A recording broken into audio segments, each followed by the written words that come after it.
Preview taktik di Big Match IPL Liverpool versus Man City. Laga ini akan dilangsungkan pada hari Minggu nanti. Meski jadi musuh bebuyutan selama beberapa musim terakhir, kini Man City dan Liverpool terpaut jarak yang jauh di IPL. Man City berada di peringkat 2, sementara Liverpool berada di peringkat 10. Tren buruk The Reds terjadi lantaran pressingnya yang mudah dieliminasi, baik dari lini depan hingga lini belakang. Liverpool seolah kehilangan energi pada pressing yang selama ini jadi ciri khas Jurgen Klopp. Nah, bagaimana preview taktik pada laga ini? Let's go, kita bahas sama-sama.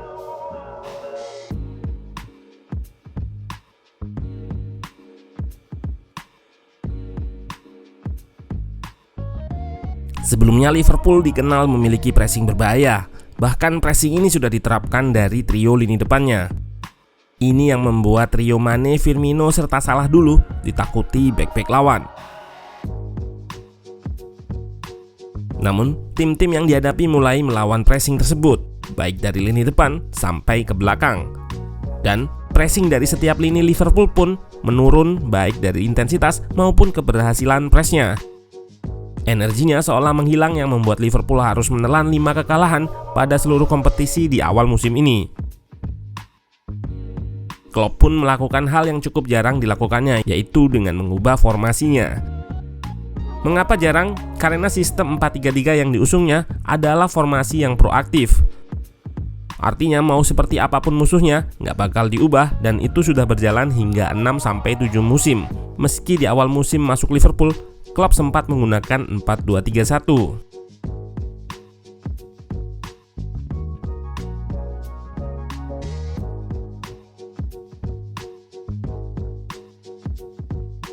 Namun pada 3 pertandingan terakhir, Klopp menggunakan formasi berbasis 2 gelandang.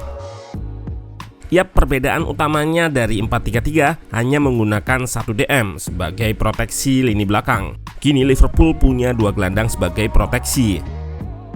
Liverpool yang biasa menggunakan 3 pressure di depan pun kini menggunakan 2 pressure saja. Block press ini lebih menunggu daripada proaktif langsung high press.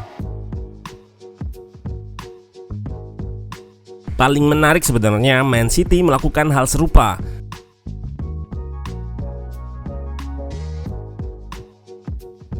Nggak selalu melakukan pressing intens dengan 4-3-3, namun pada beberapa momen bermain menunggu dengan 4-4-2. Salah satunya ketika laga melawan Manchester United pada saat City sudah unggul.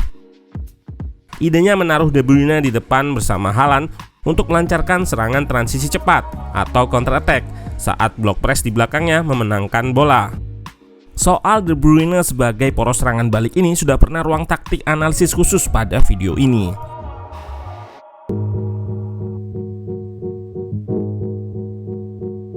Permutasi atau perubahan posisi 4-3-3 ke 4-4-2 adalah De Bruyne naik, tapi Bernardo Silva turun menemani Rodri. Lalu 2 winger ikut turun sejajar gelandang. Pep sadar betul permainan high press atau merebut bola secara proaktif punya efek kehabisan energi dan intensitas terutama pada menit-menit akhir.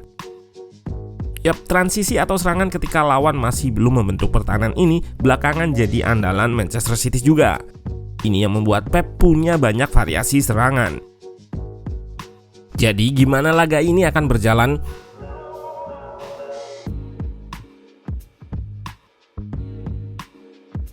Besar kemungkinan Liverpool akan tetap menggunakan formasi 2 gelandang di 4-4-2 atau 4-2-3-1. Karena sebetulnya struktur formasi itu dinamis alias mudah berubah.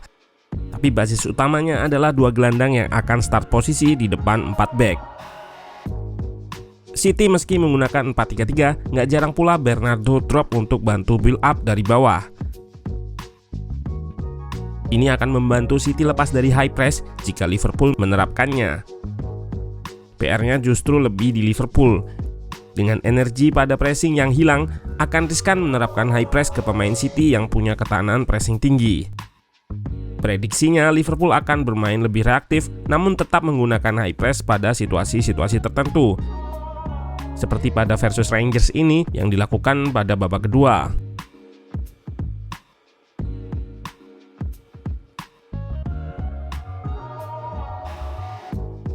Kedua tim punya striker nomor 9 yang sama-sama memiliki keunggulan fisik. Namun jika dilakukan head to head, jelas Haaland sudah terbukti dengan torehan golnya. Nunes belum nyetel lantaran banyak kendala, salah satunya bahasa. Pun begitu, keunggulan Haaland jelas dia bisa lebih terlibat dalam proses bangun serangan dengan turun lalu melakukan link up simple. Keunggulannya lagi ada di kecepatan yang sangat eksplosif digunakan untuk counter attack atau serangan transisi tadi. Nunes nggak punya itu atau belum terlihat maksimal di Liverpool. Ditambah positioningnya yang nggak sebaik Haaland. Meski punya potensi, Nunes masih belum matang jika dibanding Haaland. Winger jadi krusial lantaran gol scorer Liverpool terletak pada wingernya yaitu Mohamed Salah. Permasalahannya ketika dipasang jadi winger, Salah dimaksimalkan di aspek menyerang alias jarang bantu track back atau mundur. Memang dengan dua gelandang akan ada cover Hendo ketika sayap kanan diekspos. Namun dibanding winger City, baik Foden, Mahrez, Grealish ataupun Bernardo, mereka adalah winger yang rajin track back alias punya work rate ketika bertahan meski levelnya berbeda-beda. Sisi kanan Liverpool akan krusial pada laga ini karena City berfokus pada serangan di sisi ini dengan melakukan overload.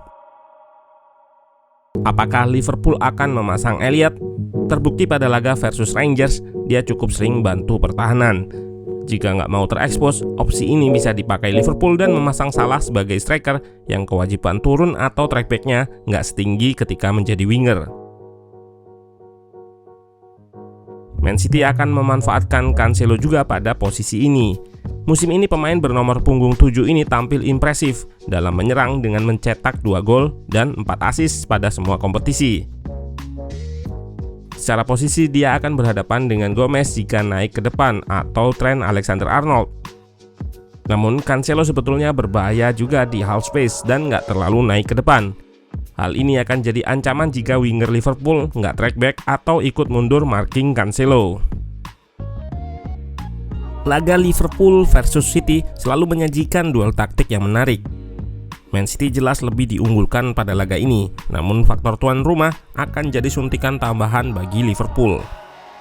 Tinggal bagaimana cara Van Dijk ataupun partnernya mematikan Haaland, dan bagaimana pula gelandang serta winger Liverpool membantu pertahanan dari pemain-pemain Man City lainnya. Di aspek menyerang Liverpool, menarik untuk dinanti siapa yang akan mengisi slot lini depan. Firmino, Nunes, Salah ataupun Jota semuanya punya potensi. Pun begitu jika Liverpool mengandalkan kecepatan saja, sebetulnya City sudah punya senjata dengan memasang center back yang punya kecepatan di diri Akanji ataupun Nathan Ake. Liverpool punya kans dengan long pass ataupun serangan transisi cepat dan harus bisa memanfaatkan keunggulan udara dari Darwin Nunes. Nah, bagaimana prediksi skor kalian?